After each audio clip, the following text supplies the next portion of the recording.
बनाया है, हम इसमें आनंदित हो, आनंदित हो।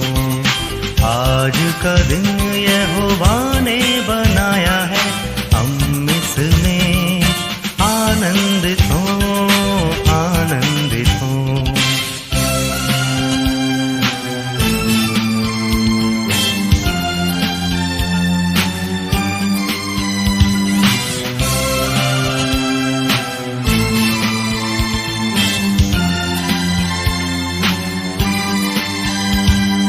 प्रभु को महिमा मिले,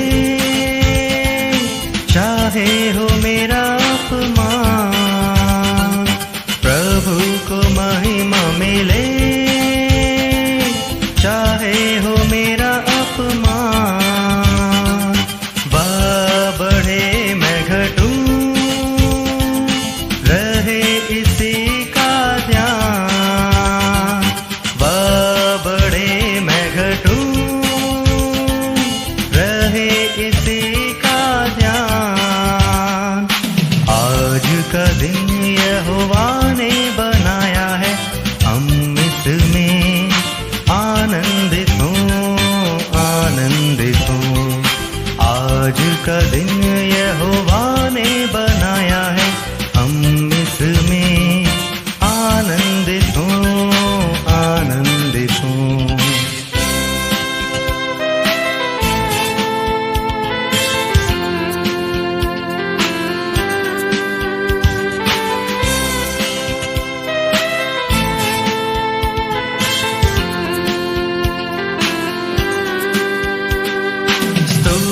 प्रशंसा करें, क्यों ना कुछ होता रहे।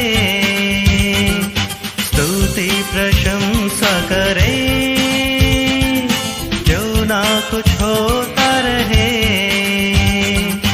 उसको हम भाते रहे, चाहे जहां भी रहे। उसको हम भाते रहे, चाहे जहां भी रहे। आज का दिन यहोवा ने बनाया है, हम इसमें आनंदित हो, आनंदित हो।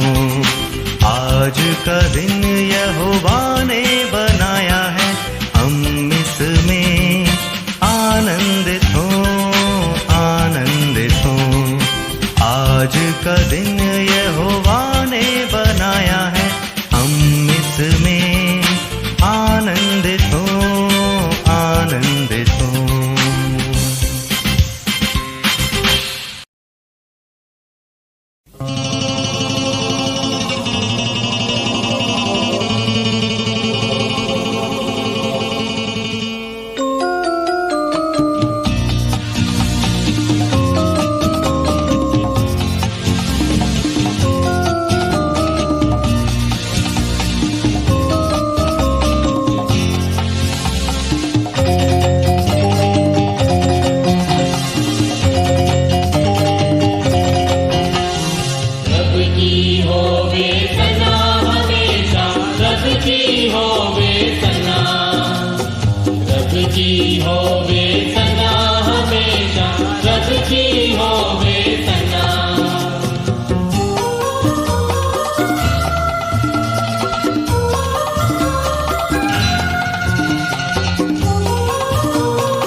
के जोशे तुमको नचेंगे,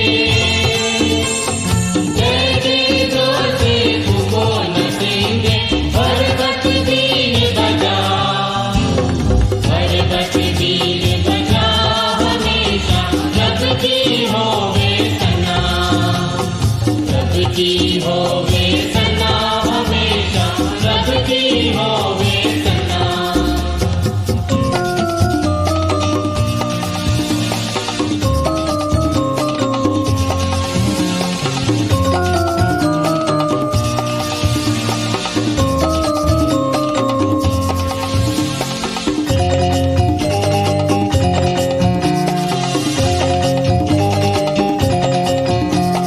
सादा साजो पराती छेड़ो, सादा साजो पराती छेड़ो।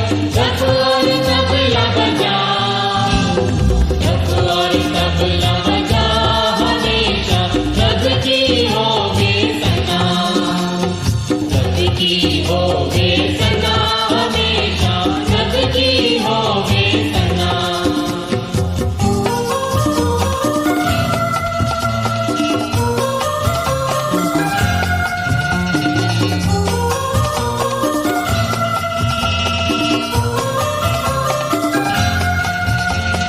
बांसुरी पर सुन सुरे सुरीली, बांसुरी पर सुन सुरे सुरीली। झन झन झांझ बजा, झन झन झांझ बजा, हमेशा सबकी होवे सना, सबकी होवे सना, हमेशा सबकी होवे सना।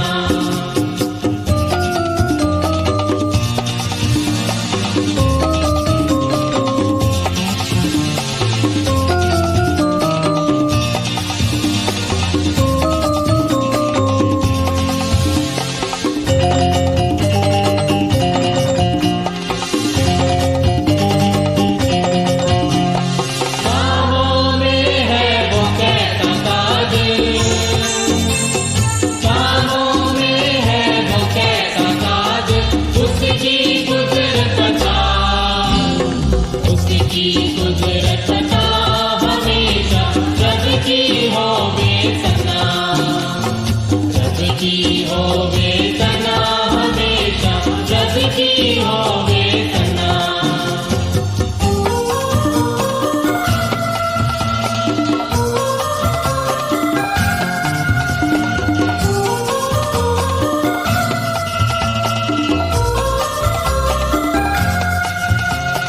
सारे मिलकर ताली बजाओ, सारे मिलकर ताली बजाओ।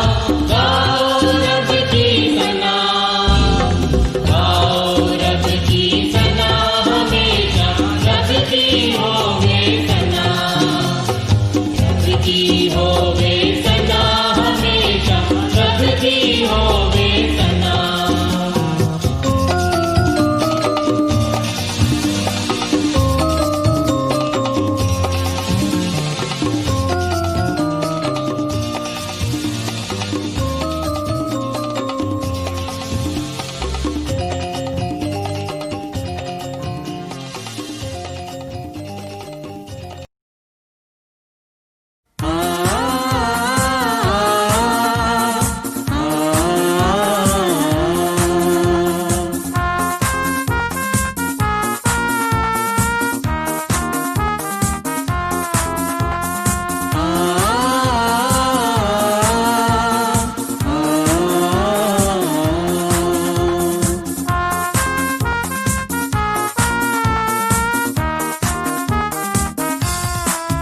है मेरा वही ठिकाना, मेरा यीशु है जहाँ। सियोन देश में रहता है वो, मुझको बुलाता वहाँ। है मेरा वही ठिकाना, मेरा यीशु है जहाँ। सियोन देश में रहता है वो, मुझको बुलाता वहाँ। है मेरा वही ठिकाना।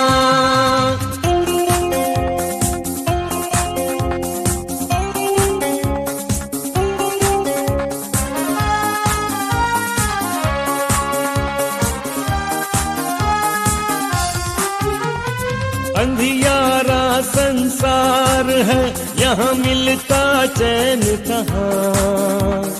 झिलमिल करते तारे चमक रहे हैं वहाँ।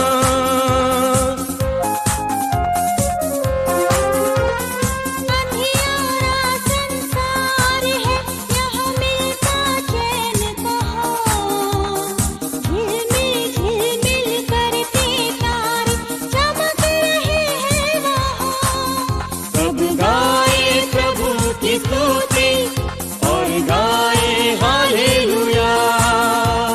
सिय्योन देश में रहता है वो, मुझको बुलाता वहाँ।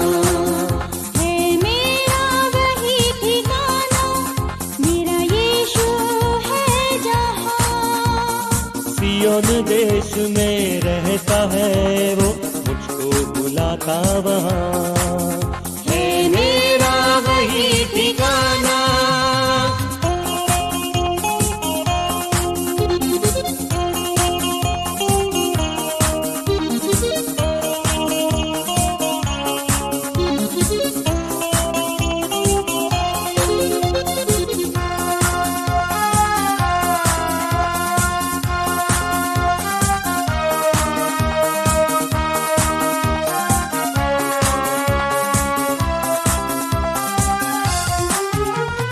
पतझड़ का मौसम है सदा और बिखरे कांटे यहाँ। मौसम रहता बहारों का, फूलों की वर्षा वहाँ।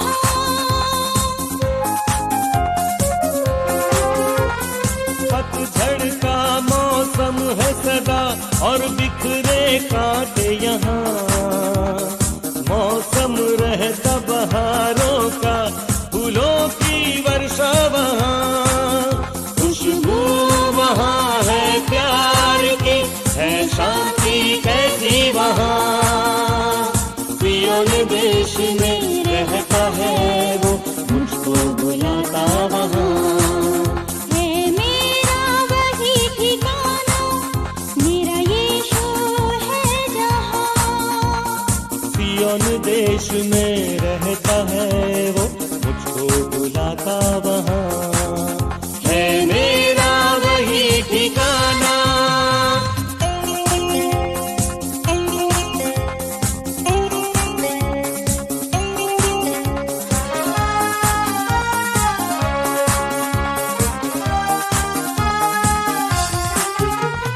सोने के सिंहासन पर मेरे प्रभु विराजे हैं। दाहिने हाथ पे उनके मेरे यीशु विराजे हैं।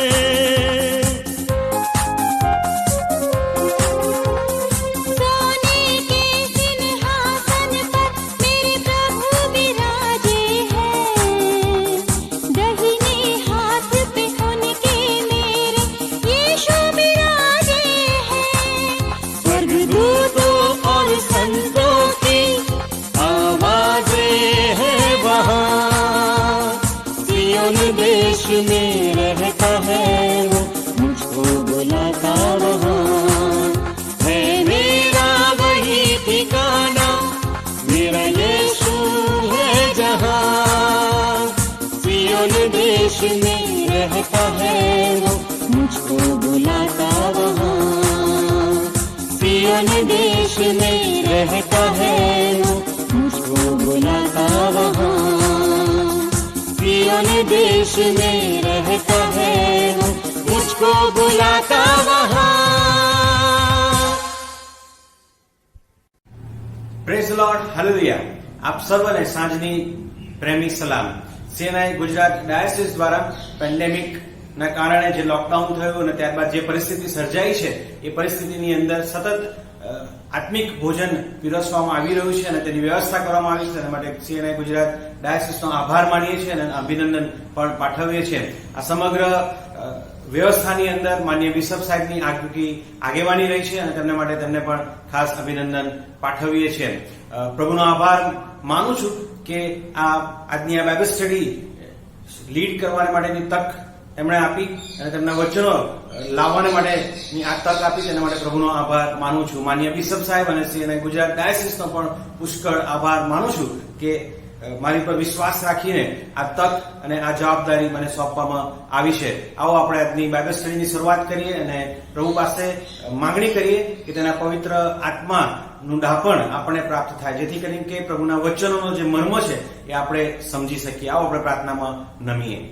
પ્રભુ, અમે તમારો પુષ્કળ આભાર માનીએ છીએ. તમારી કૃપાની અંદર તમારા વચનો દ્વારા સતત તમે અમારી સાથે વાત અને વ્યવહાર કરી રહ્યો છે. અમારા પોતાના આત્મિક પ્રગતિની અંદર એ વચનો દ્વારા તમને આશીર્વાદિત કર્યા છે, તેના માટે તમારો આભાર માનીએ છીએ. તમારી સાથેના સંબંધની અંદર અમે આ વચનો દ્વારા વધુ દ્રઢ અને મજબૂત બની શક્યા અને સાથે સાથે તમારી સાથેના સંબંધને અમે સમજી શક્યા, તેના માટે પણ તમારો પુષ્કળ આભાર માનીએ છીએ.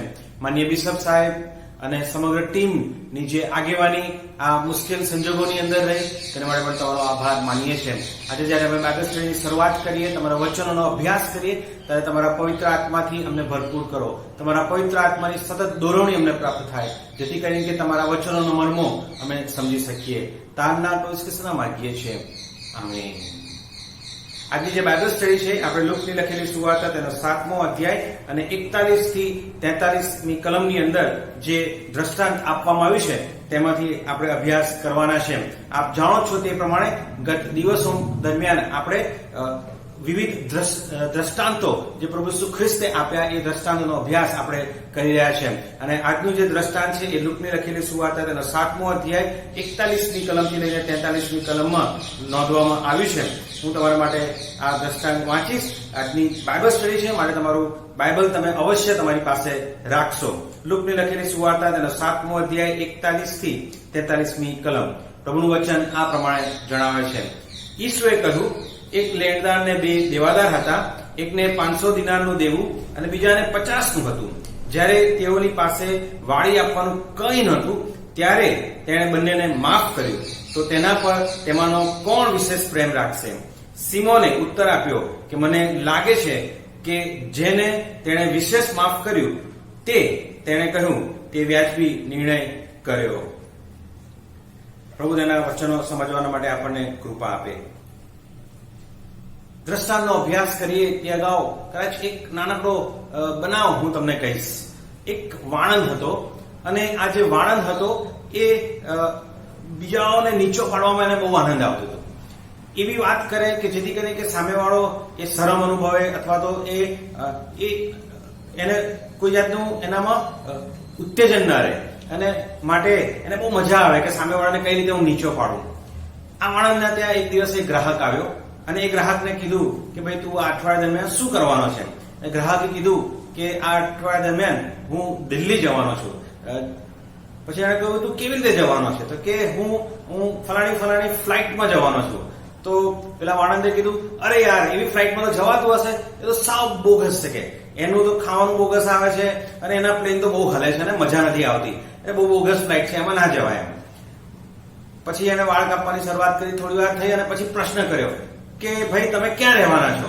એમણે કીધું હું ફલાણી હોટલમાં રહેવાનો છું. અરે કેવી હોટલમાં તો રહેવાતું હશે, એ તો સૌથી ખરાબ હોટલ છે એમ કે એટલી બધી ગંદકી છે અને ત્યાં એટલી બધા કોકરોચ અને સાવ બોગસ હોટલ છે, એના ખાટલા બી બરાબર નથી, ગાટલા બી બરાબર નથી, અને આવી હોટલમાં તમે રહો છો કે? કઈ નહીં. પછી થોડી વાર થઈ અને પછી પેલા વાણંદે ફરીથી પૂછ્યું કે તમે દિલ્હીમાં જઈને શું કરવાના છો? તો પેલા જે ગ્રાહક હતો એને કહ્યું કે હું દિલ્હીમાં જઈને હું વડાપ્રધાનને મળવાનો છું. તો વાણંદ કે અરે આ વડાપ્રધાન એ તો કોઈને મળતા નથી કે તમને તો કેવી રીતે મળશે કે તમારો તો ફેરો ફોકટમાં જવાનો છે કે ખાલી ધક્કો પડવાનો છે, તમે એ જવાનું માંડી વાળો. ગ્રાહક કઈ બોલ્યો નહીં. 2-3 અઠવાડિયા પછી ગ્રાહક ફરીથી વાળ કાપવા માટે વાણંદને ત્યાં આવ્યો. વાણંદે કહ્યું કે ભાઈ કેવું રહ્યું તમારી દિલ્હીની ટ્રીપ? અરે બહુ સરસ રહ્યું. ફ્લાઇટ કેવી રહી? અરે બહુ સરસ, એકદમ સરસ રહી, બહુ મજા આવી. રહેવાનું રહેઠાણની હોટલ કેવી હતી? અતિ સુંદર, બહુ ચોખ્ખું ને બધું જ સરસ. કે તમે વડાપ્રધાનને મળ્યા? વડાપ્રધાનને મળ્યો અને પછી પેલા ગ્રાહકે કીધું, આમ હાથ ફેલાઈને કીધું બસ આટલે જ દૂરથી હું તો મળ્યો, એટલું નજીકથી મળ્યો. તો વાણંદે કહ્યું કે વડાપ્રધાને તમને શું કહ્યું? તો પેલા ગ્રાહકે કીધું કે વડાપ્રધાને મને પૂછ્યું કે ભાઈ આ તમારા વાળ તમે ક્યાં કપાયા છે કે આટલા ખરાબ વાળ તમે ક્યાં કપાયા? કે કોણે તમારા આટલા ખરાબ વાળ કાપ્યા? વાણંદે ત્યાર પછી કદી પણ આ ગ્રાહકને ટીકાત્મક વલણ અથવા ટીકાત્મક બાબતો કહેવાનું છોડી દીધું. આવું જ કંઈક અહીંયા આગળ દ્રષ્ટાંતની અંદર પણ બને છે. આપણે જોઈશું જે દ્રષ્ટાંત અહીંયા આપવામાં આવ્યું છે ડોક્ટરી લખેલી સુવાર્તા તેનો 41મો અધ્યાય અને 43મી કલમ એ એકચ્યુઅલી આપણો અભિગમ બતાવે છે. અભિગમ વિશે પ્રભુ ઈસુ ખ્રિસ્ત શિક્ષણ આપે છે અને માટે કદાચ એનો થીમ આપણે જો કહી શકીએ, એનો વિષય જો કહી શકીએ કે પ્રસ્તાવિક અભિગમની વિરુદ્ધ એક કહી શકીએ કે સ્વન્યાયીપણાનો અભિગમ. પસ્તાવાનો અભિગમની વિરુદ્ધ એક સ્વન્યાયીપણાનો અભિગમ. આ અભિગમ પ્રભુ ઈસુ ખ્રિસ્ત ત્યાં આગળ લાવે છે. અભિગમ બહુ જ અગત્યનો છે વાલા મિત્રો. પ્રભુના સેવક રોબર્ટ સ્કુલર તેમની એક ચોપડીની અંદર આ રીતે શરૂઆત કરે છે કે attitude is more important than fact. વાસ્તવિકતા કરતા આપણો અભિગમ શું છે ને એ બહુ જ અગત્યનો છે. વાસ્તવિકતા ગમે તે હોઈ શકે, પણ એ વાસ્તવિકતામાં હું અને તમે કયો અભિગમ દાખવીએ છીએ, કયો અભિગમ આપણે કેળવીએ છીએ, કયો અભિગમથી એ વાસ્તવિકતાનો સામનો કરીએ છીએ એ સૌથી અગત્યનું છે. પ્રભુ ઈસુ ખ્રિસ્તની જો વાત કરીએ તો પ્રભુ ઈસુ ખ્રિસ્ત એક દ્રષ્ટાંતોથી શિક્ષણ આપતા હતા. પ્રભુ ઈસુ ખ્રિસ્તને માસ્ટર ટીચર, એક ઉત્તમ ઉપદેશક અથવા તો ઉત્તમ શિક્ષક તરીકે પણ ઓળખવામાં આવે છે. અને પ્રભુ ઈસુ ખ્રિસ્તનું જે શિક્ષણ આપવાની જે આખી પદ્ધતિ હતી એ પદ્ધતિ એક નિરાળી હતી અને વિશ્વની અંદર કદાચ આ પદ્ધતિ અગાઉ કોઈએ પણ અપનાવી નહોતી. અને એ પદ્ધતિની અંદર એક જે મેથોડોલોજી હતો એને પદ્ધતિ હતી એ દ્રષ્ટાંતો દ્વારા શિક્ષણ આપવું. હવે દ્રષ્ટાંતો એટલે શું? દ્રષ્ટાંતો એ કોઈ સામાન્ય વાર્તાઓ નથી, એ કોઈ સામાન્ય આપણે દાખલા ઉદાહરણ આપીએ છીએ એવું નથી, પણ જો લિટરેચરની દ્રષ્ટિએ જોઈએ, સાહિત્યની દ્રષ્ટિએ જોઈએ તો એક પોતાનો જ એક જેને કહેવાય છે ઝોનરા, એટલે કે એક પોતાનો જ વિભાગ છે. અને દ્રષ્ટિકોણ જો આપણે એને પ્રભુ ઈસુ ખ્રિસ્તે જે ઉદાહરણો આપ્યા અથવા તો જે દ્રષ્ટાંતો આપ્યા, એ દ્રષ્ટાંતોને ગ્રીકમાં જોઈએ તો ઇંગ્લિશમાં એને પેરેબલ કહેવાય છે. ગ્રીકની અંદર જોઈએ તો એને પેરેબોલે શબ્દ વપરાયો છે. પેરેબોલે એટલે કે બે શબ્દ છે, પેરા અને બોલે, એટલે કે બે વસ્તુઓને સાથે રાખીને સમજવું, કમ્પેર કરવું. ઘણી વખત એવું બી કહી શકાય બંને વસ્તુને સાથે રાખવી, સરખાવી અને એને એકબીજાને સાથે રાખીને સમજવી.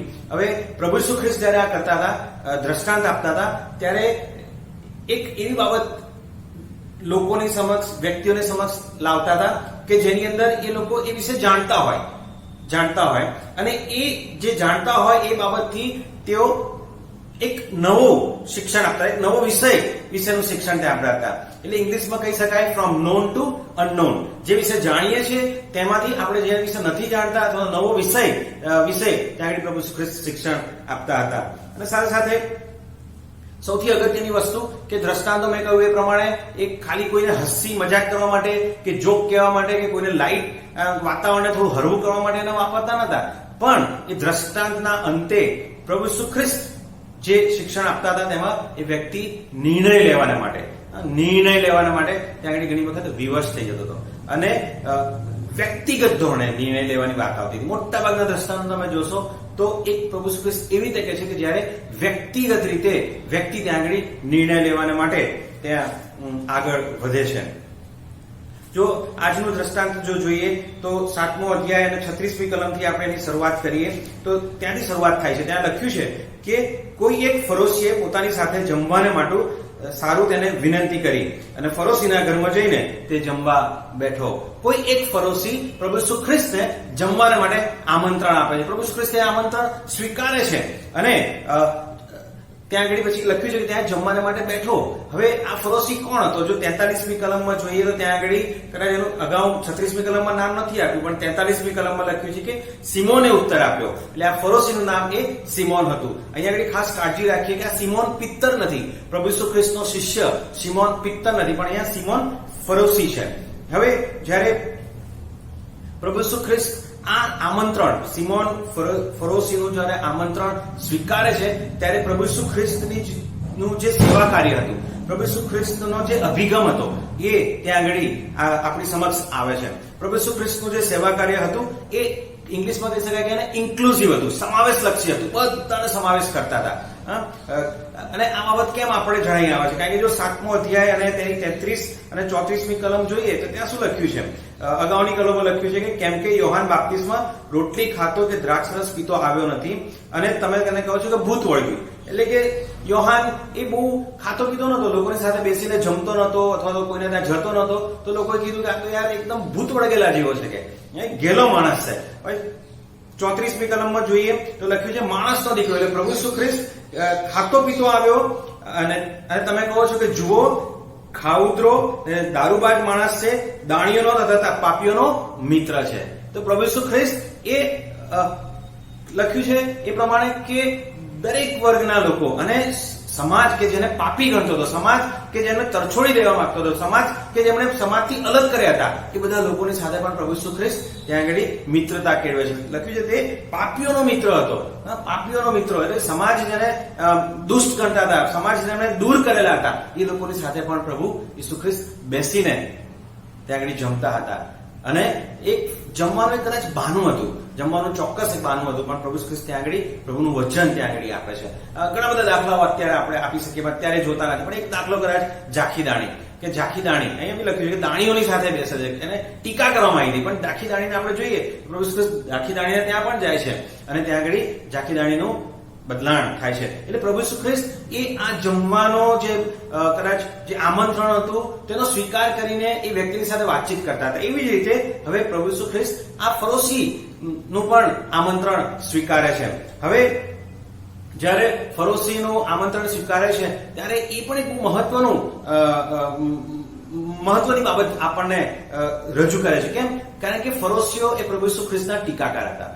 ફરોશીઓ એ પ્રભુ ઈસુ ખ્રિસ્તને એમ કહી શકાય કે અંતરથી તેઓ એમનો વિરોધ કરતા હતા અને તેઓ તેનો દ્વેષ રાખતા હતા, અંતરથી દ્વેષ રાખતા હતા.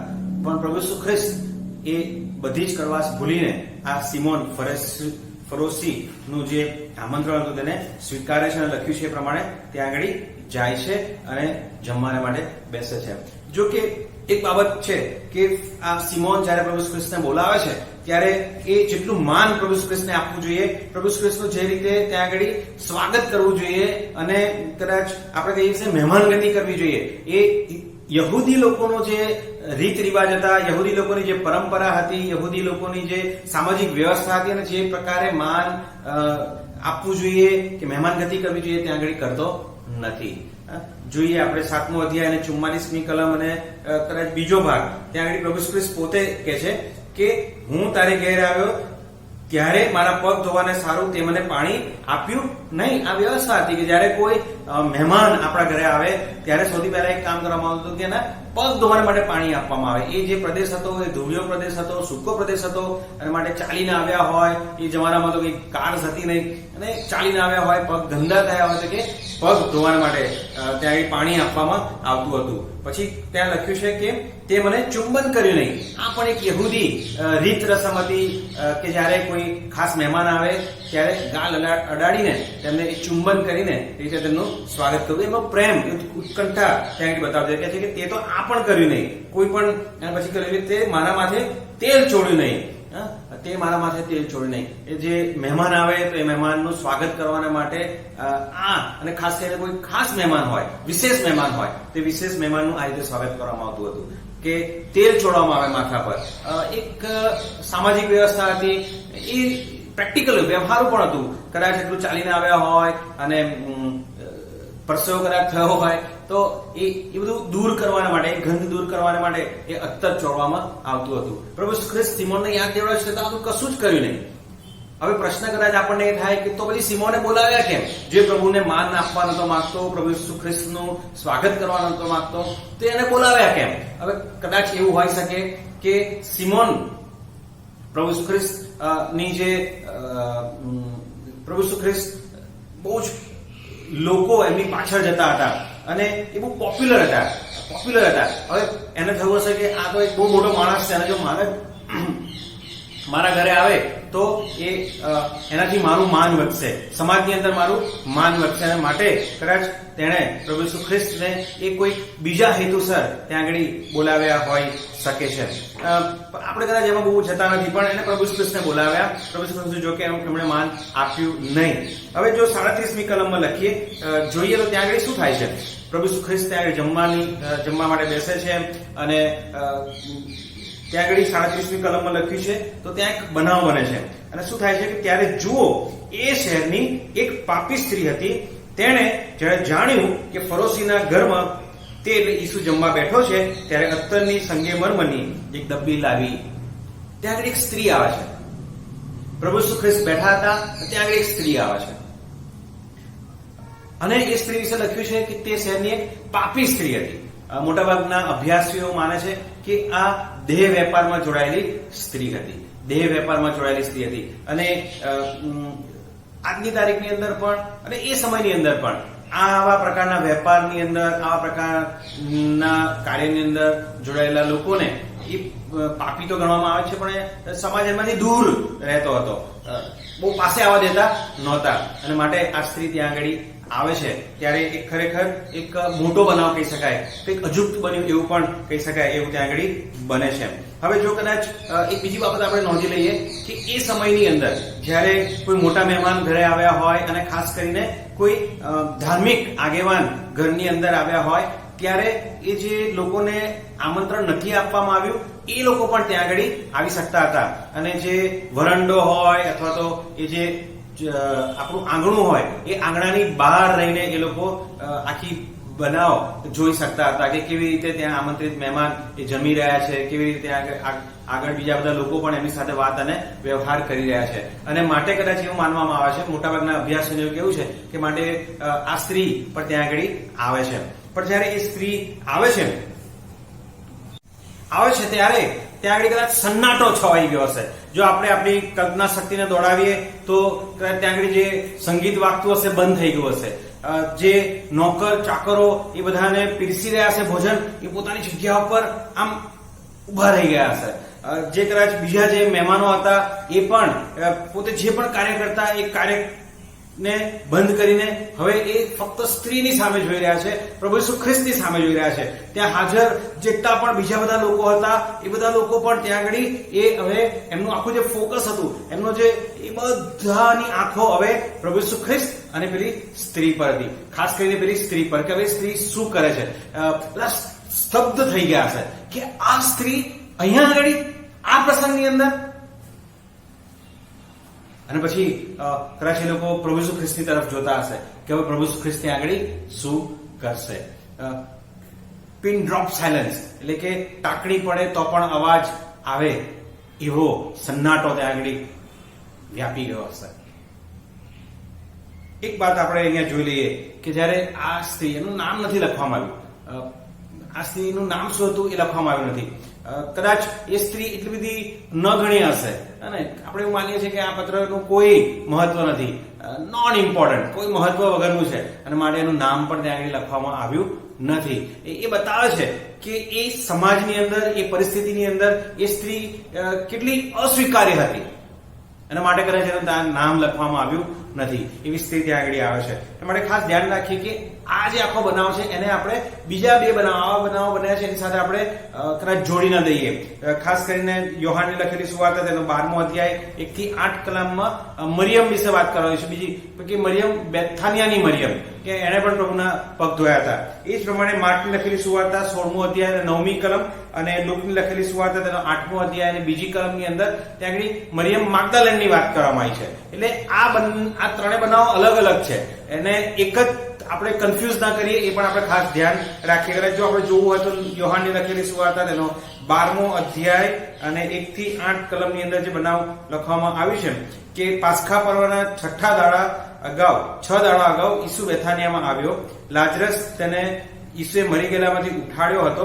ત્યાં લખ્યું છે કે જમવા બેઠા હતા ત્યારે લાજરસ પણ હતો, અને તે વેળાએ મરિયમ ઘણું મૂલ્યવાન જટામાસીનું એક શેર, એટલે આ મરિયમ એ બેથાનિયાની મરિયમ હતી.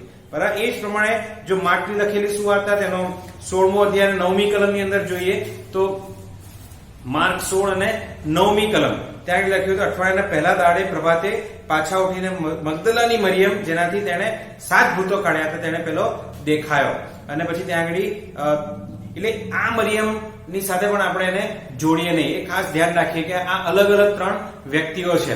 હવે પાછા જો જે સ્ત્રી કે જેનું નામ કદાચ લખવામાં આવ્યું નથી એના વિશે આપણે આગળ વધીએ, એના વિશે આપણે જો જોઈએ તો ત્યાં જોઈ શકીએ છીએ કે એ પ્રભુ ઈસુ ખ્રિસ્તની પાસે આવે છે. હવે બધાના માટે એ બહુ આશ્ચર્યજનક વસ્તુ હતી, બધા સ્તબ્ધ થઈ ગયા. કેમ? કારણ કે ખાસ કરીને તો જે યહૂદી સમાજ હતો, યહૂદી જે આખી ધાર્મિક વ્યવસ્થા હતી એમાં જે યહૂદી રાબ્બીઓ હતા એ રાબ્બીઓ સ્ત્રીની સાથે જાહેરની અંદર વાત કરતા નહોતા. એ લોકો સ્ત્રીની સાથે બેસીને જમતા પણ નહોતા જાહેરની અંદર. અને માટે જ્યારે આ સ્ત્રી એ જાહેરમાં પ્રભુ ઈસુ ખ્રિસ્તની પાસે આવે છે ત્યારે બધા જ તેની સમક્ષ જોઈ બધા સ્તબ્ધ થઈ જાય છે. હવે જો આપણે બીજા જે સુવાર્તાઓ છે, બીજી જે સુવાર્તાઓ છે તેની અંદર પણ જે બનાવો બનેલા છે એની અંદરનો જો પણ અભ્યાસ કરીએ તો ત્યાં આપણે કદાચ માથીની લખેલી સુવાર્તા તેનો 11મો અધ્યાય અને 28મી કલમને જો બનાવવાને આપણે જોઈએ, માથી 11 અને 28 થી 30માં વસ્તુ તો ત્યાં આગળ પ્રભુ ઈસુ ખ્રિસ્ત 28મી કલમમાં શું કહે છે? ઓ વૈતૃ કરનારાઓ તથા બહારથી લદાયેલાઓ, તમે સગળા મારી પાસે આવો અને હું તમને વિસામો આપીશ. એના આગળની જો કલમો જોઈએ તો ત્યાં આગળ પણ અહીંયા જે બનાવ લખ્યો છે, લુકે જે નોંધ્યો છે એ બનાવની સાથે કદાચ એ મેળ ખાય છે. એટલે કદાચ આ એ જ સમય દરમિયાન પ્રભુ ઈસુ ખ્રિસ્તે આ આહવાન આપ્યું હશે કે ઓ વૈતૃ કરનારાઓ તથા બહારથી લદાયેલાઓ, તમે સગળા મારી પાસે આવો અને હું તમને વિસામો આપીશ. જો આપણે જોઈએ 11મો અધ્યાય, માથી 11મો અધ્યાય અને 17મી કલમ તો ત્યાં લખ્યું તમારી આગળ વાંસળી વગાડી પણ તમે નાચ્યા નહીં અને શોક કર્યો નહીં. એ જ વસ્તુ લુકની લખેલી સુવાર્તા તેનો 7મો અધ્યાય અને ત્યાં આગળ પણ લખવામાં આવ્યું છે કે તમે વાંસળી વગાડી. આ લખ્યું 31મી કલમમાં કે ઉપમા આપવામાં આવી. 32મી કલમમાં તેઓ છોકરા જેવા છે કે જેઓ ચોટામાં બેસીને એકબીજાને હાક મારીને કહે છે કે અમે વાંસળી વગાડી પણ તમે નાચ્યા નહીં. ત્યારબાદ જો માથી 11 અને 18માં જોઈએ તો લખ્યું છે કે યોહાન ખાતો પીતો ન આવ્યો અને તમે એને ભૂત વળગેલો કીધો. 19મી કલમમાં લખ્યું છે કે માણસનો દીકરો ખાતો પીતો આવ્યો છતાં તેઓ તેને ખાઉતરો અને દારૂબાજ કીધું. એ જ આપણે જોયું અગાઉ કે લુકની લખેલી સુવાર્તા એની અંદર પહેલી 33 અને 34. એટલે આ માથીનો જે બનાવ નોંધવામાં આવે છે અને લુકમાં જે નોંધવામાં આવે છે એ કદાચ એકબીજાની સાથે આપણે જો એને એકબીજાની સાથે જોડીએ તો કદાચ એ સમયે આ જે બનાવ બની રહ્યો છે એની અગાઉ આ સ્ત્રી જે આવી એની અગાઉ પ્રભુ ઈસુ ખ્રિસ્તે આ આહવાન આપ્યું હતું કે ઓ વૈતૃ કરનારાઓ તથા બહારથી લદાયેલાઓ, તમે સગળા મારી પાસે આવો, હું તમને વિસામો આપીશ. અને આ સ્ત્રી ત્યાં આગળ કદાચ એને સાંભળ્યું હશે અને એ પોતાના પાપના ભાર હેઠળ ત્યાં આગળ હતી, પોતાના પાપ વિશે સભાન હતી, એ ભારથી લદાયેલી હતી. એ જે પાપ એના જીવનની અંદર હતું એ અંદર એને કોરી ખાતું હતું. સમાજથી તે તરછોડાયેલી હતી, કોઈ પણ તેની સાથે વ્યવહાર રાખવા માટે તૈયાર નહોતું. અને એવા સમયમાં પ્રભુ ઈસુ ખ્રિસ્ત આહવાન આપે છે કે જેઓ ભારથી લદાયેલા છે, જેઓ પાપથી પીડિત છે, પાપના બંધનમાં છે, તેઓ મારી પાસે આવવાનો તમને વિસામો આપીશ. અને એ બાબતને એ ત્યાં આગળ ખૂબ જ ગંભીરતાથી લે છે અને પ્રભુ ઈસુ ખ્રિસ્તને પાસે આવવાનું તે ત્યાં નિર્ણય કરે છે. અને છેવટે આપણે જોઈએ છે કે ત્યાં એ આવે છે કે જાણે છે કે પ્રભુ ઈસુ ખ્રિસ્ત ત્યાં આગળ આવ્યા છે અને ત્યાં આગળ તે આવે છે. લુકની લખેલી સુવાર્તા તેનો 37 અને 38મી કલમ ત્યાં દર્શાવે છે કે તે એ પાપી સ્ત્રી એ પ્રભુ ઈસુ ખ્રિસ્તનું આહવાન સાંભળીને જ્યારે ત્યાં આગળ ત્યાં આવે છે ત્યારે એ શું કરે છે. આપણે જોયું તો 37મી કલમમાં જો જોઈએ તો લખ્યું છે કે જો એક શહેરની એક સ્ત્રી ફરોશીના ઘરમાં જમવા બેઠો છે, તે અત્તરની સંગેમનની એક શીશી લઈને આવી, અત્તરની સંગેમનની એક ડબ્બી લઈને આવી. લુક અહીંયા આગળ કયું અત્તર લઈને આવીને એના વિશેની પણ નોંધ કરે છે, એ દર્શાવવા માટે કે એ જે અત્તર લઈને આવે છે એ કોઈ સામાન્ય અત્તર નહોતું, પણ એ ખૂબ જ મોંઘું મૂલ્યવાન એવું અત્તર હતું. કદાચ એવું પણ કહી શકાય, અનુમાન કરી શકાય કે તેની પાસે બહુ ઓછી મૂલ્યવાન એવી વસ્તુઓ હશે. એમાંની જો સૌથી કોઈ મૂલ્યવાન વસ્તુ કદાચ રાખી મૂકી હશે એ આ અત્તર હતું. અને પછી તે શું કરે છે? 38મી કલમ લખી દે, પગ પાસે રડતી રડતી પછવાડે ઉભી રહી. એ રડવું, વિલાપ કરવો, એ ત્યાં આગળ એ દર્શાવે છે કે એ પોતાનો ભાર, કદાચ એનો ભાર, એ ભાર હેઠળ થતી એ પાપનો ભાર એની પર છે અને હવે ત્યાં આગળ એ પસ્તાવા સહિત આવી રહી છે. ઘણી વખત જયારે આપણા હૃદયની અંદર આપણે વાત કોઈ બીજાને કહીએ છીએ અને એ જે આપણે ભાર આપણે કોઈની સાથે શેર કરીએ છીએ ત્યારે આપણે આંસુ હૃદયની અંદર હોય છે, એ પસ્તાવાના આંસુ હોય છે, એ ભાર દૂર થવાનો આંસુ ત્યાં આગળ હોઈ શકે છે અને એ સ્ત્રી ત્યાં આગળ રડે છે. એનો જે પસ્તાવો હતો એ પસ્તાવી હૃદય સાથે એ જે પણ કરે છે, આપણે જોયું કે ત્યાં પોતાના આંસુથી તેના પગ પલાળ્યા અને પોતાના ચોટલાથી તે લૂછવા લાગી, તેના પગને ચૂમ્યા અને તેને અત્તર ચોળ્યું. આખી પ્રક્રિયા શું બતાવે છે? આખી પ્રક્રિયા એ પ્રભુ ઈસુ ખ્રિસ્ત પ્રત્યેનો તેનો જે પ્રેમ છે એ પ્રેમની તીવ્રતા દર્શાવે છે. અને એ પ્રેમની તીવ્રતા એટલા માટે છે કારણ કે એ જાણે છે કે તેના બધો જ ભાર, એનો જે હૃદયનો જે ભાર હતો એ ભાર હવે હળવો થઈ રહ્યો છે. એનો જે પસ્તાવો હતો, આ સ્ત્રીનો જે પસ્તાવો હતો એ કહી શકાય કે જેન્યુન હતો. સમજો મિત્રો, એનો પસ્તાવો જે હતો એ પસ્તાવો ત્યાં આગળ જેન્યુન હતો. જેન્યુન શબ્દનો જો ગુજરાતી કરીએ તો એનો કોઈ એક શબ્દ નથી મળતો, પણ ડિક્શનરીમાં જોઈએ તો ત્યાં લખ્યું છે કે અકૃત્રિમ ન હોય તેવી વસ્તુ. હા, આ બહુ અગત્યનો શબ્દ છે, અકૃત્રિમ. ઘણી વખત આપણો પસ્તાવો કૃત્રિમ હોઈ શકે છે, આપણો વ્યવહાર કૃત્રિમ હોઈ શકે છે, આર્ટિફિશિયલ હોઈ શકે છે, પણ અહીં આગળ એનો વ્યવહાર એ અકૃત્રિમ, જેન્યુન હતો. ત્યાં આગળ કોઈ પણ ઢોંગ નતો, ત્યાં આગળ કોઈ પણ આડંબર નતું. એના વ્યવહારની અંદર સચ્ચાઈ હતી. એનો પસ્તાવો એ સાચો હતો અને માટે તે રડે છે. અને આખી જે લખ્યું છે કે મેં કહ્યું ને, એના પ્રેમની ત્યાં આગળ ઇન્ટેન્સિટી, એ તીવ્રતા દર્શાવે છે કે રડે છે, ખ્રિસ્તના પગને આંસુથી ધોવે છે, ચોટલાથી લૂછે છે અને પછી ચૂમે છે પગને અને અત્તર ચોળે છે. એ પોતાનો હૃદય ત્યાં આગળ ખોલે છે. એનો જે પ્રેમ હતો એ શુદ્ધ હતો. એનો જે પસ્તાવો હતો એ ખરેખર એ અકૃત્રિમ હતો. એ પસ્તાવો સાચો હતો. પણ ત્યાં સિમોન ફરોસી એનો વ્યવહાર કેવો છે અને એ ત્યાં આગળ આપણે જોયું, મેં કહ્યું કે કોન્ટ્રાસ્ટ, એ ત્યાં આગળ વિરોધાભાસ છે. 7મો અધ્યાય 39મી કલમ શું લખ્યું છે કે તે જોઈને જે ફરોશીએ તેને નોતર્યો હતો તે વિચાર કરવા લાગ્યો કે આ માણસ પ્રબોધક હોત તો આ જે સ્ત્રી તેને અડકે છે તે કોણ છે અને કેવી છે તે જાણત, એટલે કે તે પાપી છે.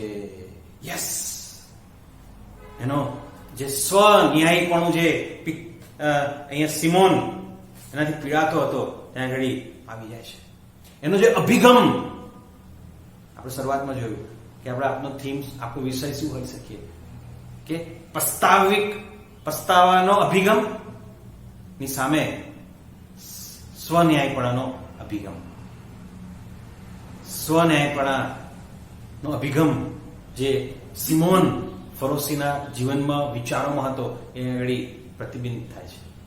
એ કહે છે કે આ સ્ત્રી કેવી છે એ જો પ્રબોધક હોત તો જાણી શકે, એટલે કે તે પાપી છે. એ પોતાની જાતને ન્યાયી ગણે છે અને આ સ્ત્રી કે તે તો પાપી છે. હું ન્યાયી છું અને આ સ્ત્રી પાપી છે. જ્યારે સ્વ ન્યાયપણાનો અભિગમ આપણા હૃદયમાં હોય છે ને ત્યારે આપણે આ તુલના કરીએ છીએ. આ વ્યક્તિ કેવો છે, ફલાણી વ્યક્તિ કેવી છે, એના સંદર્ભમાં હું કેવો છું, એના અનુસંધાનમાં મારું જીવન કેવું છે. અને પછી આપણે કદાચ એવા સ્વન્યાયપણાના અભિગમમાં રાખીએ છીએ કે હું તો એમના કરતા વધારે ન્યાયી છું, હું ઓછો પાપી છું, એમનું પાપ એ આટલું છે, મોટું છે, વધારે ખરાબ છે, જ્યારે મારું પાપ એ ઓછું છે, નાનું છે. પાપ એ પાપ છે, એ નાનું હોય કે મોટું હોય. પાપ નાનું કે મોટું હોતું નથી વાલા મિત્રો. પાપ એ પાપ છે. રોમિયોનો પત્ર તેનો 3 અધ્યાય અને 23મી કલમમાં શું લખ્યું છે? પાઉલ પ્રેરિત શું કહે છે? રોમિયોનો પત્ર તેનો 3 અધ્યાય અને 23મી કલમ. બધા જ એ કલમ જાણતા હોઈશું. કારણ કે સઘળાએ પાપ કર્યું છે અને દેવના મહિમા વિશે અધૂરા રહે છે. સઘળા વ્યક્તિ પાપી છે. ત્યાં આગળ એવું લખ્યું નથી કે કેટલાક વધારે પાપી છે, કેટલાક ઓછા પાપી છે. સઘળાએ પાપ કરે છે. આપણે જાણતા અજાણતા ઘણી વખત આવી તુલના આપણા જીવનમાં કરીએ છીએ અને એ એટલા માટે છે કે આપણામાં જાણતા અજાણતા એક હૃદયના ખૂણે ક્યાંક આ સ્વન્યાયપણાનો અભિગમ છુપાયેલો છે અને એ સ્વન્યાયપણાનો અભિગમ મને ને તમને એ સાચો પસ્તાવો કરતા રોકે છે. પેલી સ્ત્રીનો જે પસ્તાવો હતો એ સાચો હતો, પણ સિમોન ત્યાં આગળ પોતાની જાતને પાપી તરીકે જોઈ શકતો નથી. સ્ત્રી પાપી છે એવું કહેવું સિમોનને માટે બહુ જ સહેલું હતું વાલા મિત્રો. આ પાપી છે, ખરાબ છે, દુષ્ટ છે, બહુ સહેલું હતું એના માટે. પણ હું પાપી છું એવું સ્વીકારવું એ સિમોનને માટે ખૂબ જ અઘરું હતું, કદાચ ઇમ્પોસિબલ હતું, અસ્વીકાર્ય એ હતું એના માટે. બહુ અઘરું હોય છે. થોડા વર્ષો અગાઉ હું દુઃખ સહન સપ્તાહની મિટિંગમાં ગયો હતો અને એ મિટિંગો દરમિયાન મેં જે સંદેશાઓ આપ્યા, કદાચ એ પ્રભુના વચનો આપ્યા, એ વચનો પાપના પસ્તાવા વિશેના હતા અને ખાસ કરીને મંડળીની અંદર એકતા લાવવા વિશેના હતા. અને મેં એ સમજાવ્યું કે પ્રભુના વચનના આધારે કે મંડળીની અંદર જો આપણે એકતા નથી જાળવતા, આપણે જો એકબીજાને સ્વીકારતા નથી તો પણ એક મોટું પાપ છે. 2 દિવસ ગયા કદાચ અને એ પાપના પસ્તાવા વિશે અને મંડળીની એકતા વિશે પ્રભુનું વચન હું લાવ્યો. ત્યારબાદ મંડળીમાંથી એક વડીલે એમના સંદેશા વાહક દ્વારા મને કહેવડાવ્યું કે સાહેબ તમે ફક્ત છે ને દુઃખ સહન સપ્તાહ અને પ્રભુના મરણ અને જીવન વિશે જ તમે બોલો, આ બધા વિષયો વિશે બોલશો નહીં, તમે ભટકી ગયા છો. તમે ભટકી ગયા છો કારણ કે મેં મંડળીની એકતા વિશે વાત કરી, કદાચ એમને અડી ગયું હશે આગળ. મેં સંદેશાવાહકને કહ્યું કે હું ભટકી ગયો નથી. આ સંજય માલવિયાનું વચન નથી, આ તો પ્રભુનું વચન છે. પ્રભુ જે કહે છે સ્વન્યાયપણામાં આપણે જયારે હોઈએ છીએ ને ત્યારે પ્રભુનો આત્મા આપણા હૃદયની સાથે વાત બી કરે ને પસ્તાવાની, ત્યારે આપણે એને સ્વીકારતા નથી. આપણે એને કહીએ છીએ ને ઓપોઝ કરીએ છીએ, આપણે એનો વિરોધ કદાચ કરીએ છીએ. એ જ વસ્તુ અહીંયા આગળ એ સિમોન ત્યાં આગળ કરે છે, સિમોન ફરોસી, અને કહે છે કે જો આ પ્રબોધક હોત, ખરેખર શું લખ્યું છે, ખરેખર જો પ્રબોધક હોત, જો આ માણસ પ્રબોધક હોત તો એ સ્ત્રી કેવી રીતે જાણે. સિમોન ફરોસીએ પ્રભુ ઈસુ ખ્રિસ્તને કેમ નહોતો રહ્યા હતા? એક સેલિબ્રિટી હતી, કદાચ બહુ ફેમસ એવા વ્યક્તિ હતો, અને આ પ્રભુ ઈસુ ખ્રિસ્તના ઘરે આવે અને ત્યાં આગળ એનું પણ માન વધે એવી કદાચ તેની ઈચ્છા હતી. પણ હવે તેને લાગ્યું કે તેને ભૂલ કરી નાખી. એણે તો બધા લોકો દ્વારા એવું સાંભળેલું કે આ તો મહાન પ્રબોધક છે, ચમત્કાર કરનાર વ્યક્તિ છે, લોકોના વિચારો જાણનાર વ્યક્તિ છે. વ્યક્તિ આ સ્ત્રીને પણ જાણી શકતો નથી, એને ઓળખી શકતો નથી. આ કઈ પ્રબોધક લાગતો નથી, આ તો બધા જૂઠો પ્રબોધક છે. હવે કદાચ તેને પોતાને એમ થતું હશે કે આ વ્યક્તિને મેં ક્યાં બોલાવી દીધી, બધા લોકો મને હસશે કે આ ભક્તિને તે બોલાવ્યા કે જો કે તારા ત્યાં આવી સ્ત્રી આવી અને જો કે કેવું વસ્તુઓ બાબતો બની ગઈ. એ મનમાં આવું વિચારતો હશે કદાચ. પણ ત્યારબાદ જો આપણે જોઈએ તો 40મી કલમ અને થી લઈને 43મી કલમમાં પ્રભુ ઈસુ ખ્રિસ્ત સિમોનના વિચારોને જાણી લઈને સિમોન સાથે વાત કરે છે. સિમોનને કદાચ બહુ આશ્ચર્ય થયું હશે, શોક લાગ્યો હશે. 40મી કલમ ઈસુએ તેને કહ્યું કે સિમોન મારે તને કંઈક કેવું છે. થયું હશે કે આ શું કે, હવે શું કહેશે? પછી ત્યાં કહે છે કે સિમોન કહે છે કે ઉપદેશક કહે, અને પ્રભુ ઈસુ ખ્રિસ્ત ત્યાં આ દ્રષ્ટાંત કહે છે. શું દ્રષ્ટાંત કહે છે? કે એક ત્યાં કહે છે કે 2 દેવાદારો હતા. એકનું 500 દિનારનું દેવું હતું, બીજાનું 50નું દેવું હતું.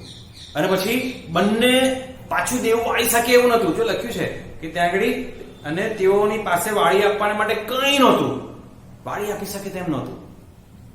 ત્યાંને જે નીતિ નિયમો હતા, ત્યાંના જે કાયદા હતા એ પ્રમાણે જો તમે દેવું ના વાળી શકો તો તમને જેલમાં નાખી શકે.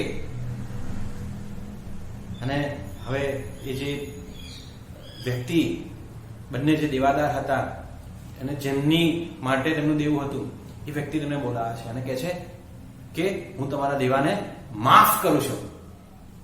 500 દિનાર અને 50 દિનાર. અભ્યાસીઓ છે અમને કેવું છે કે કદાચ એક દિવસનો જે રોજ હતો, દિવસનો જે રોજ હતો 1 દિનારનો હતો, એટલે કે 500 દિવસનો જેટલો રોજ થાય એટલું દેવું હતું. એ મોટી રકમ હતી, પણ રકમમાં આપણે ના પડીએ.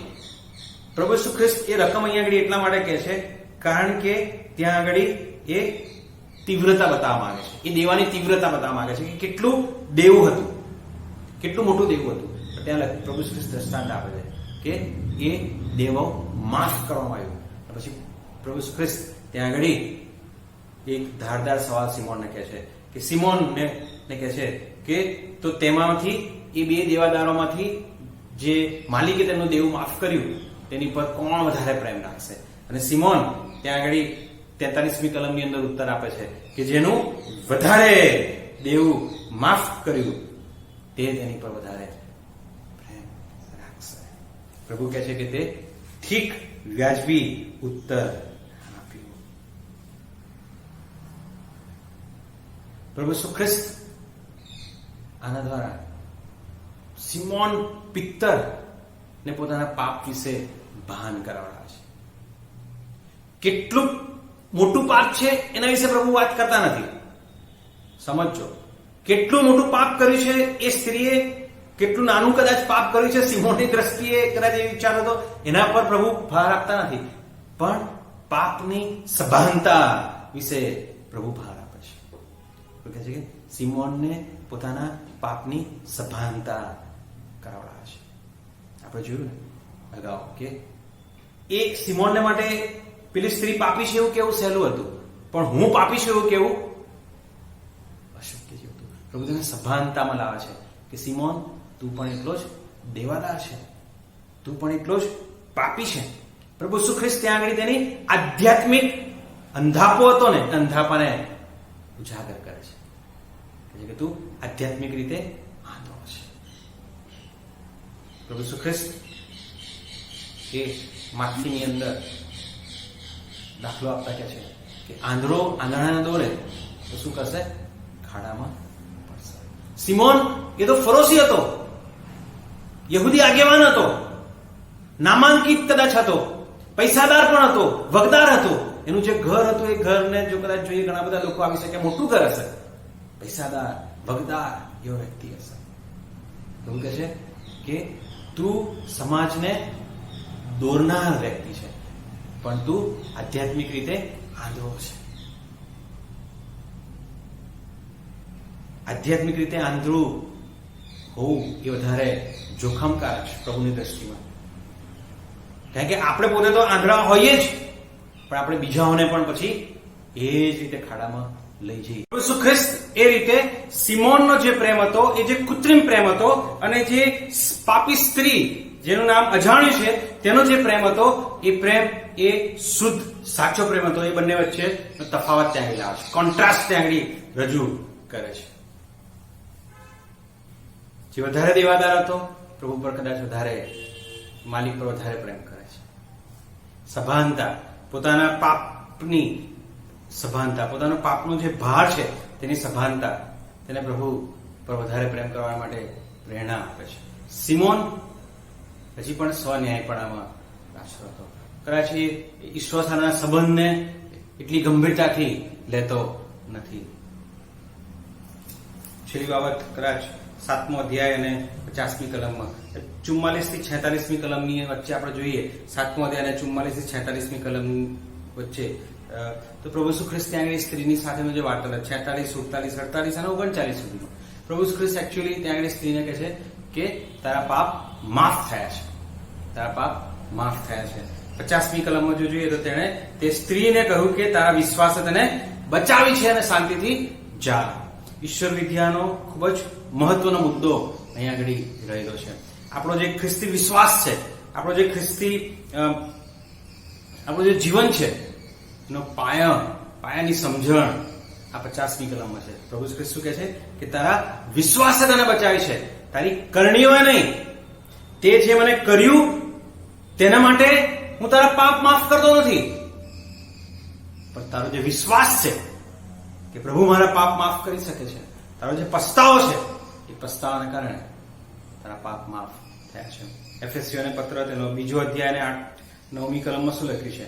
કેમ કે તમે કૃપાથી વિશ્વાસ દ્વારા તારણ પામેલા છો, ને એ તમારાથી નથી, એ તો દેવનું દાન છે. કૃપાથી વિશ્વાસ દ્વારા તારણ, to the grace of God we are saved. ઈશ્વરની કૃપાથી આપણે તારણ પામીએ છીએ. ઈશ્વરની કૃપાથી વિશ્વાસ દ્વારા આપણે તારણનો અનુભવ કરીએ છીએ, પાપોની માફીનો અનુભવ કરીએ છીએ, ને ઈશ્વરનું દાન છે. વાલા મિત્રો, એક ખાસ ધ્યાનપૂર્વક આને આપણે સમજીએ. આપણી પોતાની કરણીઓથી આપણે પાપોની માફીનો અનુભવ કરી શકતા નથી, તારણનો અનુભવ કરી શકતા નથી. 9મી કલમમાં પાઉલભાઈ બહુ સ્પષ્ટ કહે છે, કરણીઓથી નહીં રખેને કોઈ અભિમાન કરે. કરણીઓથી નહીં રખેને કોઈ અભિમાન કરે. આ ખ્રિસ્તી વિશ્વાસનો પાયો છે કે ઈશ્વરની કૃપાથી વિશ્વાસ દ્વારા હું તારણ, પાપોની માફીનો અનુભવ કરું છું. સિમોન ફરોસી કે જે યહૂદી જે સમજણ હતી એનું પ્રતિનિધિત્વ કરતો હતો, અને યહૂદીઓમાં આ એક સમજણ આવી ગઈ હતી કે જો નિયમશાસ્ત્રને, મૂસાનું નિયમશાસ્ત્રને જે ઈશ્વર તરફથી આપ્યું છે તેને જો અમે પાળીએ ચોકસાઈથી અમે તારણનો અનુભવ કરી શકીએ છીએ. ઈશ્વરે નિયમશાસ્ત્ર ઈશ્વર સાથેના સંબંધમાં દિશા સૂચન તરીકે આપ્યું હતું. ઈશ્વરે એવું કહ્યું નતું કે નિયમો જો ચુસ્તતાથી પાળશો તો તમે તારણ પામશો. ઈશ્વર સાથેનો જે સંબંધ છે એ સંબંધ વ્યવસ્થિત જળવાય રહે માટે નિયમશાસ્ત્ર આપવામાં આવ્યું હતું. સારી આપણે તારણ પામીએ માટે આપણે સારી કરણીઓ કરતા નથી. ખ્રિસ્તી વિશ્વાસમાં આપણે સારું કરણીઓ એટલા માટે કરતા નથી કે તેના દ્વારા આપણે તારણ પામીએ, પણ જ્યારે આપણે ઈશ્વરના સંબંધમાં આવીએ છીએ, આપણે તારણના અનુભવમાં આવીએ છીએ, પાપોની માફીનો અનુભવ કરીએ છીએ, ત્યારે આપોઆપ આપણામાં એ સારી કરણીઓ, સારું કાર્ય હોય છે. આપણું જીવન એ પ્રકારનું બને છે. યશાયા 64મો અધ્યાય અને 6ઠી કલમમાં શું કહે છે? યશાયા પ્રબોધક તેના 64મો અધ્યાય અને 6ઠી કલમ 653 નંબરના પાના ઉપર મળશે જૂના કરારની અંદર. ત્યાં આગળ યશાયા પ્રબોધક આ પ્રમાણે કહે છે, અમે સર્વ અશુદ્ધ જેવા થયા છે, અમારા સર્વ પુણ્ય કર્મ મહેલા લુગડાના જેવા છે. અમારા જે પણ કાર્યો કે તને પ્રભુ પ્રસન્ન કરવા માટેના જે પણ કાર્યો છે એ કાર્યો કોના જેવા છે? મહેલા લુગડા જેવા છે, એ ફાટેલા લુગડા જેવા છે. આપણા કાર્ય દ્વારા પ્રભુને પ્રસન્ન કરી શકતા નથી. પાપો, આપણા જે પાપ છે એ પાપ ની તીવ્રતાની સભાનતા મને તમને પ્રભુ સાથેના સંબંધ ની અંદર સચ્ચાઈ તરફ દોરી લઈ જાય છે. 3 બાબતો આજે આપણે આ બનાવમાંથી જોઈએ, દ્રષ્ટાંતમાંથી જોઈએ. સૌથી પહેલા કે પ્રભુ દરેકની ઉપર પ્રેમ કરે છે. એ પ્રભુની ઉપર આક્ષેપ કરવામાં આવ્યો, ટીકા કરવામાં આવી, આ તો ખાઉતરો ને પીધણ છે અને પાપીઓનો મિત્ર છે. એ જ પ્રભુ ફરોસી કે જે કદાચ પોતાને ન્યાય સમજતો હતો તેની સાથે પણ સંબંધ રાખે છે. ઇન્ક્લુઝિવનેસ, પ્રભુ મારી અને તમારી દરેક પર પ્રેમ રાખે છે. પ્રભુ એ મારું અને તમારું જીવન એ શુદ્ધ બને, પાપના બંધનમાંથી દરેક વ્યક્તિ મુક્ત થાય તે ઈચ્છે છે. સમાજ કદાચ આવા વિભાગો પાડી દે છે. સ્વન્યાયપણું એવા પણ વિભાગો પાડે છે કે આ વધારે પાપી, હું ઓછો પાપી. પ્રભુના માટે બધા જ પાપી છે. પ્રભુ દરેકની પર પ્રેમ રાખે છે, દરેકને આવકારે છે. બીજી બાબત જે આપણે શીખ્યા અને જોઈ તે એ કે સ્ત્રીનો સાચો પસ્તાવો. આ બાજુ જે સિમોન ફરોસીનો અભિગમ હતો એ સ્વન્યાયપણાનો અભિગમ હતો. પ્રભુ સ્પષ્ટ કહે છે જે દેવાનંદના પાપ વધારે માફ થયા પ્રભુ પર વધારે પ્રેમ રાખે છે. પ્રભુ એ પાપની તીવ્રતા અને પાપોની માફીનો જે આનંદ અને ત્યારબાદ પ્રભુ સાથેના સંબંધની તીવ્રતાની વાત ત્યાં કરે છે. ઘણી વખત આપણા અભિગમને કારણે આપણે પ્રભુ સાથેના સંબંધમાં જોડાઈ શકતા નથી. આપણો સ્વન્યાયપણાના અભિગમને કારણે આપણે પ્રભુ સાથે જોડાઈ શકતા નથી. આધ્યાત્મિક રીતે ને અંધાપો કહેવાય, આધ્યાત્મિક અંધાપો કહેવાય. બાઇબલ બહુ સ્પષ્ટ છે અને પ્રભુ ખ્રિસ્તુ શિક્ષણ બહુ સ્પષ્ટ છે કે જો આપણે આધ્યાત્મિક રીતે આંધળા છીએ તો આપણે પોતે તો ખાડામાં પડીશું, બીજાઓને પણ ખાડામાં પાડીશું. ત્રીજી અને છેલ્લી વસ્તુ, ખ્રિસ્તી વિશ્વાસનો પાયાની સમજણ કે કરણીઓથી નહીં પણ ઈશ્વરની કૃપા દ્વારા વિશ્વાસથી આપણે તારણ પામી શકીએ છીએ. હજી પણ જો હું ને તમે કરણીઓથી પ્રભુને પ્રસન્ન કરવાનો પ્રયત્ન કરતા હોય તો ભૂલી જજો. પ્રભુ એ સાચો પસ્તાવો ઈચ્છે છે. એ સ્ત્રીએ એ સાચો પસ્તાવો કરેલો હતો, જેન્યુન, અને એના એક્શનમાં દેખાઈ આવે છે. પ્રભુ તેના વચનો સમજવા માટે કૃપા આપે, સાચો પસ્તાવો કરવાના માટે પણ કૃપા પ્રભુ આપણને આપે. આવો આપણે પ્રાર્થનામાં નમીએ.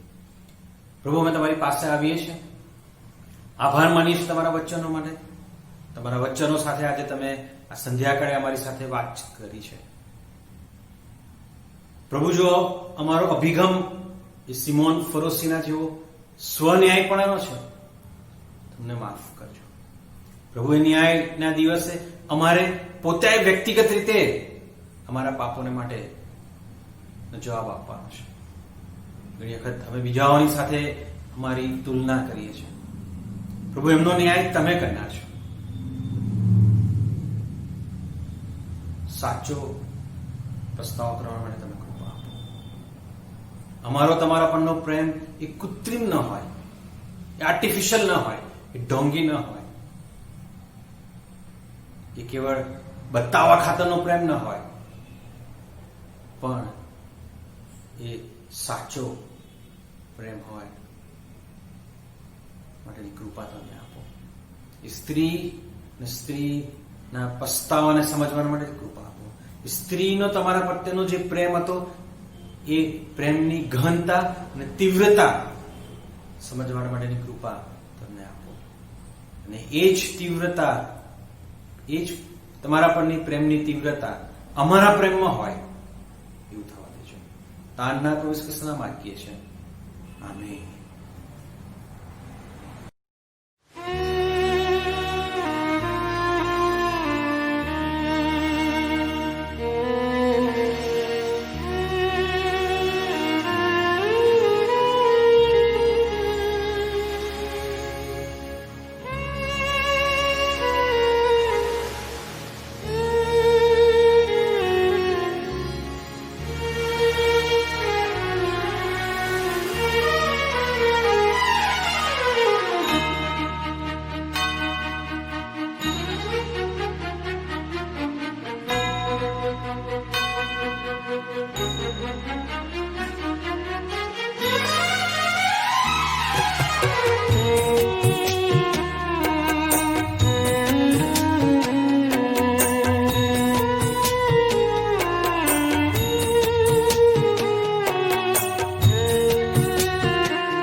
મનના ચંપા દલડાની પીડા ચરણે ધરું છું તને હો તન મનમાં મારું હૃદયાની સાખી અર્પું હવે હું મને લઈ લેના લઈ લેના લઈ લેના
તને